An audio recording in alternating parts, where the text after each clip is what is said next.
Was there a role of Gandhi in making Bharat to India? I don't think there is any individual whose balance sheet reads perfectly assets and zero liabilities, to put it in your language. Individuals are mixed bags.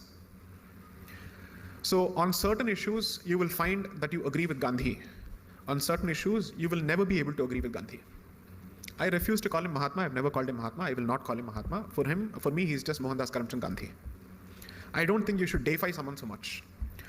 If Sri Rama can be criticized, why should Gandhi not be criticized? Is Gandhi bigger than Rama, who he worshipped? He's not. And he was a politician, not a saint. He was a politician, not a saint. Remember that. Keep telling yourself that each time you're tempted to worship a politician, regardless of whoever he is or she is. I mean, from a land of Dravidanadu which speaks of rationality and which was falling at the feet of politicians, I mean, it's surprising that they speak of rationality. They will not fall at the feet of gods, but they'll fall at the feet of politicians. That is the hypocrisy of Dravidianism. Coming to your question, you have to realize that he had his notions of dharma which were fairly clear in certain respects. However, the problematic part of his history is his attitude towards the riots. And you don't have to go to the riots of, let's say, during the partition of 1946-47, the direct action day riots, nothing. You just read his reactions to the Mopla riots of 1921.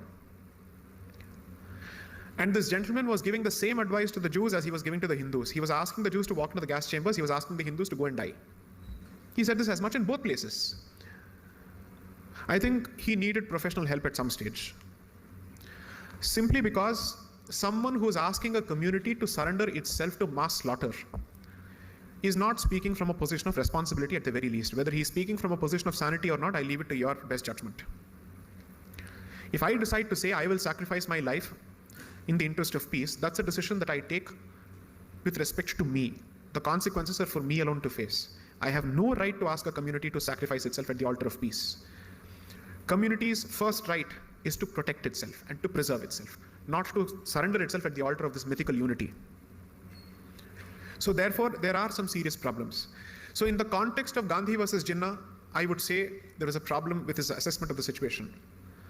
In the context of Gandhi versus Ambedkar, you will be surprised that he gave fantastic responses to some of Ambedkar's positions. So it's a question of issue and it's a question of who he was being pitted against. So I believe that he is a mixed bag, but the net result is perhaps he has induced a certain degree of servility and docility in the community, which is the serious problem. The Hindu Kshatra spirit should have been revived. So as part of the second book, which the pre-order link is just out, it's called India, Bharat and Pakistan, the constitutional journey of a sandwiched civilization. India, Bharat and Pakistan, that's the title of the book, which is Bharat is stuck between India and Pakistan.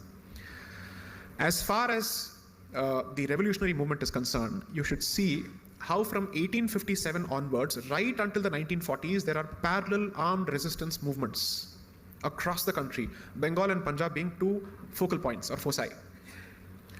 The amount of trouble that they gave to the British in 1909, which is when the concept of separate electorates for Muslims was introduced under what is known as the Minto Morley reforms.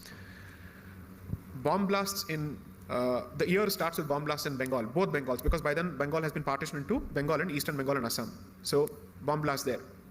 An attempt at the life of the Viceroy in Ahmedabad. Ambala is seeing bomb blasts. Persons and public prosecutors and policemen who are trying cases against revolutionaries were murdered and killed in broad daylight. Daring activities. Today you call them terrorism, but I call it revolutionaries.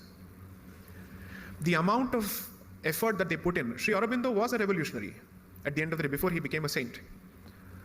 He was arrested in the Alipur bomb case because he was actively participating in bomb manufacturing. I'm proud of that legacy. I will not run away from that legacy. If I have to choose between his legacy and Gandhi's legacy, I will always go with Sri Aurobindo. Hindutva is not the product of Savarkar, it is the product of three people first, in fact 4 people first. Lala Lajpat Rai, Bal Gangadhar Tilak, Bipin Chandra Pal and Sri Aurobindo. Because these were the first people to have a serious disagreement with the Congress's peaceful policy with the British. Saying you're asking for equal rights from a colonizer, you must be crazy. The man doesn't even think of you as being racially equal. How is he going to treat you as an equal subject of rights? I focus on these parts of the history as part of the second book. That period witnessed a lot of people. So some people who we worship out of convenience may have certain negative aspects to them. And some people who we hate may have certain positive aspects to them. I think it's a question of how you balance it out ultimately. So that's my answer. Hopefully I've not been diplomatic in answering.